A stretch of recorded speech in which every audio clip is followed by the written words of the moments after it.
Atenção! Vai começar agora uma teleaula de automação do curso profissionalizante. Este módulo tem um total de 20 aulas. Hoje você vai assistir a teleaula número 11. Bons estudos!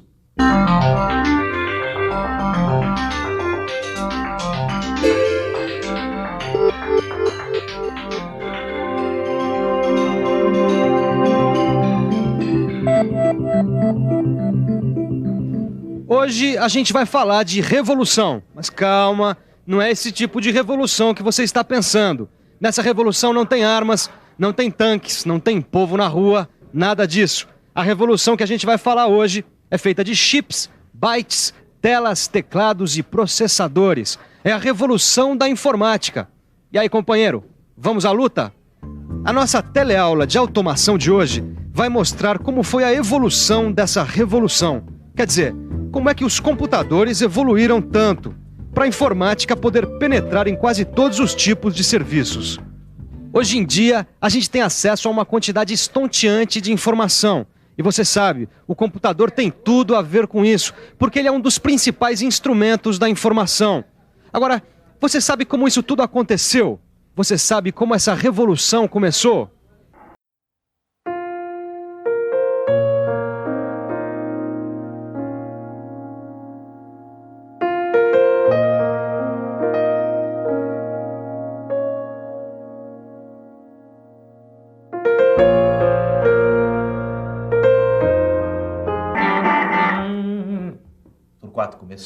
Começou. E foi nos anos 50, junto com o rock and roll. Como é que é? A revolução dos computadores, mano, começou nos anos 50 junto com o rock and roll. As duas revoluções começaram juntas. Será que é isso mesmo? É isso mesmo. Em 1950 já existia um computador, o ENIAC. Ele ocupava uma sala toda e custava $500 mil. Mas é claro que do ENIAC em diante começam a aparecer computadores menores e pelo menos um pouco mais baratos, né? Todos eles eram produzidos pela mesma indústria. Confira no nosso arquivo. O primeiro computador comercial foi o IBM 650. Depois dele, veio o modelo 1401, que ampliou a presença do computador nas grandes corporações. E a partir desse modelo, foi desenvolvida uma família de computadores comerciais, a linha 360. Com ela, começa a terceira geração de computadores. E com a terceira geração de computadores, surge um novo conceito na história, o CI, Circuito Integrado. É isso mesmo, professor Ferrari? É isso mesmo. A segunda geração, ela trabalhava com componentes discretos, os transistores soldados em placas de circuito impresso. A partir daí, a terceira geração fez uma integração desses componentes em um componente só, que é o circuito integrado. E é claro que o circuito integrado representa apenas mais um passo na evolução dos computadores, porque evolução, na história da informática, é quase uma rotina. Não é maravilhoso? Uma indústria onde a evolução é rotina. Como é rotina você cortar o meu som, né?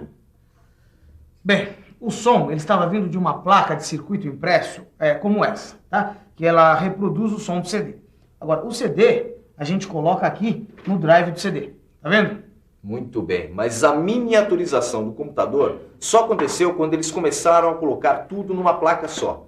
Quando todos os dispositivos necessários foram colocados numa single board, compreende?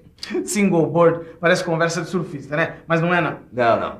É que em inglês, single em inglês é única, board é placa. Então quer dizer placa única. Tá dando para perceber que em computação tem muitos termos em inglês, né? Mas é bom você já ir se acostumando, porque é assim mesmo. Por exemplo, aqui nós usamos esse desktop, que é perfeito. Temos também o laptop, que dá conta do recado, até o palm top, que dá para fazer muita coisa. Não disse.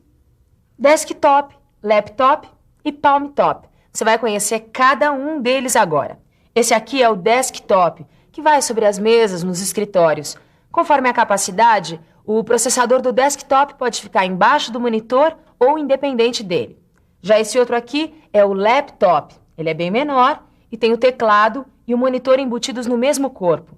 Tem ainda esse outro aqui, olha, bem menor, o palm top, que cabe na palma da mão. Agora você sabe qual foi a grande revolução dentro da evolução dos computadores? Foi quando eles começaram a se comunicar em rede. Está por dentro?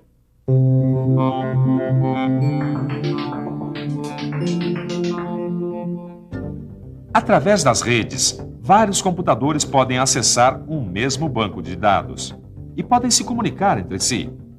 As redes podem ser num mesmo escritório, podem ser nos diferentes pontos de uma organização, em diferentes locais, estados ou países. Ou podem ser redes mundiais, de conexão ilimitada, como é o caso da internet. Toda a comunicação entre computadores é feita através de linhas telefônicas ou de sinais via satélite. Mas além de se comunicarem entre si, os microcomputadores se comunicam também com os seus periféricos. Basicamente, existem dois tipos de periféricos: os de armazenamento de dados, como por exemplo essa unidade de CD-ROM, e os de entrada e saída, como por exemplo esse modem. Mas calma aí que você já vai entender direitinho essa história de periféricos.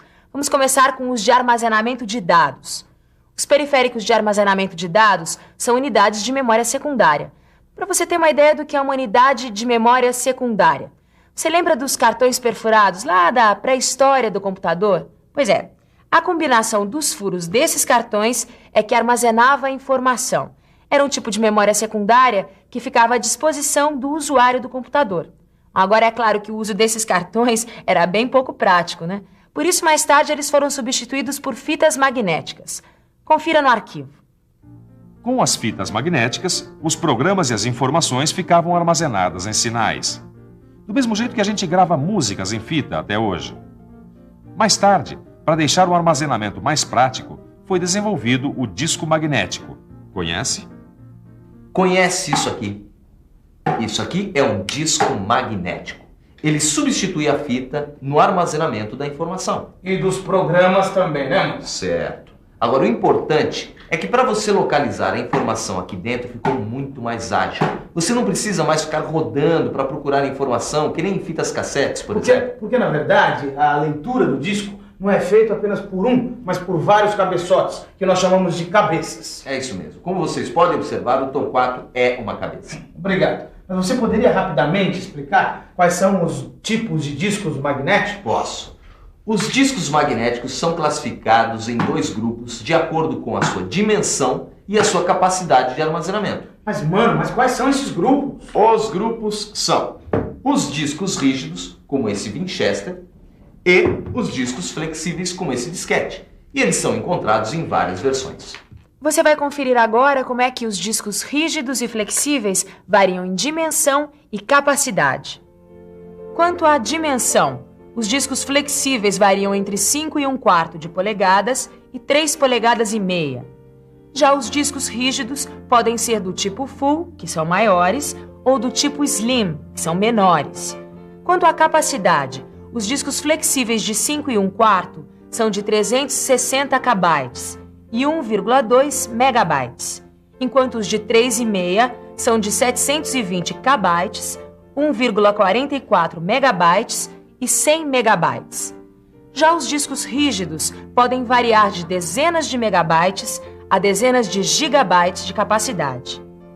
Mas capacidade de armazenamento mesmo é a do CD-ROM. É esse disco que você já deve ter ouvido falar, não é?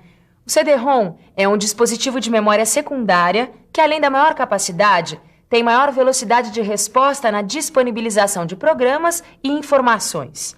Bom, deu para você ter uma ideia dos dispositivos periféricos de armazenamento de dados. Vamos ver então os outros periféricos que estão faltando, os de entrada e saída. O primeiro dispositivo de entrada e saída que você aprende é esse aqui, o monitor de vídeo. Assim como na sua TV, o monitor pode ser monocromático ou colorido. Ah, mas ele pode variar muito de resolução. O que o mano quer dizer é que o monitor pode ser mais ou menos preciso na apresentação das imagens, compreende? Compreendo. Não estou falando com você, estou falando com o pessoal que está assistindo, presta atenção. As telas dos monitores variam muito conforme o padrão de sincronismo, número de cores e outras coisinhas mais. Existem telas do tipo EGA, CGA, VGA e Super VGA. Cada uma com um padrão diferente de resolução, sincronismo e cores. Um outro periférico de entrada e saída bastante importante é a impressora. Bom, como você está vendo, aqui tem vários tipos de impressoras. A impressora matricial, a jato de tinta e a impressora a laser, que é a que oferece maior qualidade. E ainda tem mais uma série de periféricos de entrada e saída, como secretária eletrônica, fax, gravadores. Todos são acessórios que aumentam tremendamente o potencial de comunicação do computador.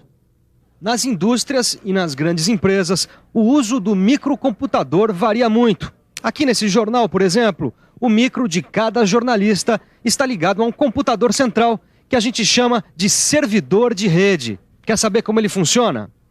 O servidor de rede tem uma infinidade de informações armazenadas na sua memória. E essas informações podem ser acessadas por cada micro ligado a ele. E tudo ao mesmo tempo. E nas indústrias, o uso do computador é bem diferente do que nos escritórios. Mas isso fica para a próxima teleaula. Por enquanto, você revisa tudo que aprendeu na teleaula de hoje. E atenção, se liga aí que é hora da revisão. Na nossa teleaula de hoje, a gente viu como foi a evolução dos computadores. Você viu como surgiu o conceito de compatibilidade entre os equipamentos. Conheceu os principais tipos de microcomputadores. Viu como eles operam em rede e teve uma boa ideia dos periféricos do micro, conferindo quais são os principais periféricos de armazenamento de dados e de entrada e saída. Olha, só tem uma saída para quem quer aprender mais sobre microcomputadores. É pegar o livro, estudar bem a aula, fazendo todos os exercícios. É isso aí. Eu garanto que vai ser o maior barato. Agora eu tenho uma surpresa para o meu amigo Torquato.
Telecurso 2000, um programa de educação do Sistema Fiesp e da Fundação Roberto Marinho.